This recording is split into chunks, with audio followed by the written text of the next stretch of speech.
Hello, എല്ലാവർക്കും പുതിയൊരു വീഡിയോയിലേക്ക് സ്വാഗതം.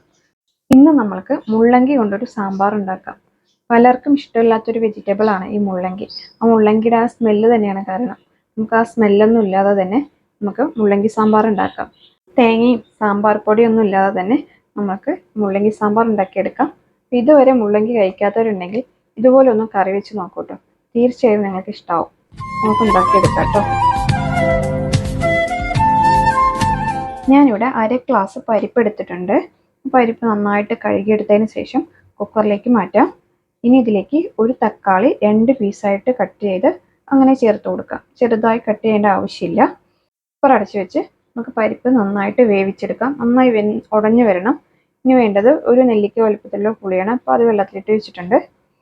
ഇനി 2 മുള്ളങ്കി എടുത്തിട്ടുണ്ട്. ഞാൻ നന്നായി കഴുകി എടുത്തിട്ടുണ്ട്. അപ്പോൾ അതിൻ്റെ തൊലിയെല്ലാം കളഞ്ഞിട്ട് ഇതുപോലെ കട്ട് ചെയ്തെടുത്തിട്ടുണ്ട്. ഇനി നമുക്കൊന്ന് ഫ്രൈ ചെയ്തെടുക്കണം. അപ്പോൾ ഞാനൊരു പാനിലേക്ക് ഓയിൽ ഒഴിച്ച് കൊടുക്കുന്നുണ്ട്. ഇതിലേക്ക് ഞാനൊരു 10-20 ചെറിയ ഉള്ളി ക്ലീൻ ചെയ്ത് വെച്ചിട്ടുണ്ട്. അപ്പോൾ അതുകൂടെ ചേർത്ത് കൊടുക്കുന്നുണ്ട്. ചെറിയ ഉള്ളി ചെറുതായിട്ടൊന്ന് മൂത്ത് വന്നതിന് ശേഷം ഇതിലേക്ക് നമ്മൾ കട്ട് ചെയ്ത് വെച്ചിരിക്കുന്ന മുള്ളങ്കി കൂടെ ചേർത്ത് കൊടുക്കാം. ഈ മുള്ളങ്കി നന്നായിട്ടൊന്ന് ഫ്രൈ ചെയ്തെടുക്കണം. ചെറുതായിട്ടൊന്ന് കളർ ചേഞ്ച് ആവുന്നവരെ നന്നായിട്ട് ഫ്രൈ ചെയ്തെടുക്കണം കേട്ടോ. അപ്പോൾ നമ്മൾ മുള്ളങ്കി ഒന്ന് ചെറുതായിട്ട് കളർ ചേഞ്ച് ആയിട്ടുണ്ട്. ഇനി നമുക്ക് നമ്മുടെ പരിപ്പ് വെന്തിട്ടുണ്ടോ എന്ന് നോക്കാം. കുക്കറൊന്ന് ഓപ്പൺ ചെയ്ത് നോക്കാം കേട്ടോ. അപ്പോൾ പരിപ്പ് നന്നായി വെന്ത് വന്നിട്ടുണ്ട്. തക്കാളി നന്നായി വെന്ത് വന്നിട്ടുണ്ട്. നമ്മൾ തക്കാളിയുടെ ആ തൊലി ഒന്ന് എടുത്ത് മാറ്റിയതിന് ശേഷം തക്കാളി നന്നായിട്ടൊന്ന് ഉടച്ചെടുക്കാം. ഇതുപോലെ ഒന്ന് കുത്തിയിട്ട് നന്നായിട്ട് ഉടച്ചു കൊടുക്കാം. അതിന് ശേഷം നമ്മൾ ഫ്രൈ ചെയ്ത് വെച്ചിരിക്കുന്ന മുള്ളങ്കിയും ചെറിയ ഉള്ളിയും കൂടെ ഇതിലേക്ക് ചേർത്ത് കൊടുക്കാം. നമ്മൾ പരിപ്പ് എടുത്തിരിക്കുന്നതിൻ്റെ ക്വാണ്ടിറ്റി നമ്മളുടെ ഗ്രേവിക്ക് അനുസരിച്ച് കൂട്ടും കുറയ്ക്കുകയൊക്കെ ചെയ്യാം കേട്ടോ. ഇനി ഇതിലേക്ക് ഒരു 4 പച്ചമുളക് കൂടെ ചേർത്ത് കൊടുക്കുന്നുണ്ട്. പിന്നെ ഇതിലേക്ക് ആവശ്യത്തിന് ഉപ്പ് കൂടി ചേർത്ത് കൊടുക്കാം. പിന്നെ ഇതിലേക്ക് ഞാൻ 2 ടീസ്പൂൺ മല്ലിപ്പൊടി ചേർത്ത് കൊടുക്കുന്നുണ്ട്. കൂടെ തന്നെ 1 ടീസ്പൂൺ മുളക് പൊടിയും 1/2 ടീസ്പൂൺ മഞ്ഞൾപ്പൊടി കൂടെ ചേർത്ത് കൊടുത്തിട്ടുണ്ട്. ഇനി ഇതിലേക്ക് 1/2 ടീസ്പൂൺ കായപ്പൊടി കൂടെ ചേർത്ത് കൊടുക്കാം. ഇനി നമ്മൾ പുളി വെള്ളത്തിലിട്ട് വെച്ചിട്ടുണ്ടല്ലോ, അതുകൂടി നന്നായിട്ടൊന്ന് പിഴിഞ്ഞൊഴിച്ച് കൊടുക്കാം. നമ്മൾ പുളി പിഴിഞ്ഞ വെള്ളം തന്നെ മതിയാവും, വേറെ വെള്ളമൊന്നും ചേർത്ത് കൊടുക്കണ്ട. ഞാൻ നന്നായിട്ടൊന്ന് ഇളക്കിയെടുത്തതിന് ശേഷം കുക്കർ അടച്ച് വെച്ച് ഹൈ ഫ്ലെയിമിൽ വെച്ച് ഒരു വിസിലടിച്ചെടുക്കാം.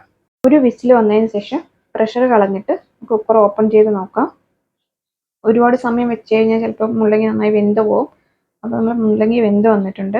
ഇനി നമുക്കിതിലേക്ക് താളിച്ച് ചേർക്കാം. താളിച്ച് ചേർക്കാനായിട്ട് ഞാനൊരു പാനിലേക്ക് വെളിച്ചെണ്ണ ഒഴിച്ചു കൊടുത്തിട്ടുണ്ട്.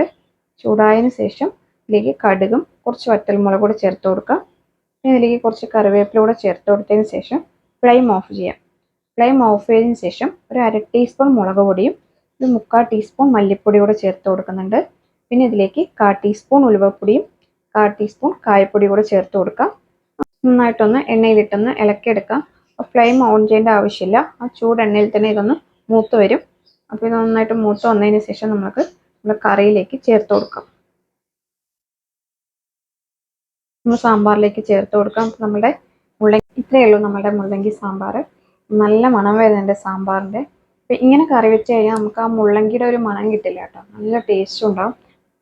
100% ഷുവറാണ് ആ ഒരു മുള്ളങ്കിയുടെ ഒരു മണം ഉണ്ടാവില്ല. നിങ്ങൾ ഒരിക്കലെങ്കിലും മുള്ളങ്കി കറി വെക്കുന്നവരുണ്ടെങ്കിൽ അല്ലെങ്കിൽ വെക്കാത്തവരുണ്ടെങ്കിൽ ഇങ്ങനെ ഒന്ന് ട്രൈ ചെയ്ത് നോക്കിക്കോളൂ. തീർച്ചയായും നമുക്ക് ഇഷ്ടപ്പെടും കേട്ടോ. അപ്പോൾ നമുക്കിനി കുറച്ച് മല്ലിയില കൂടെ ചേർത്ത് കൊടുക്കാം. നമുക്കൊന്ന് അടച്ച് വെക്കാം.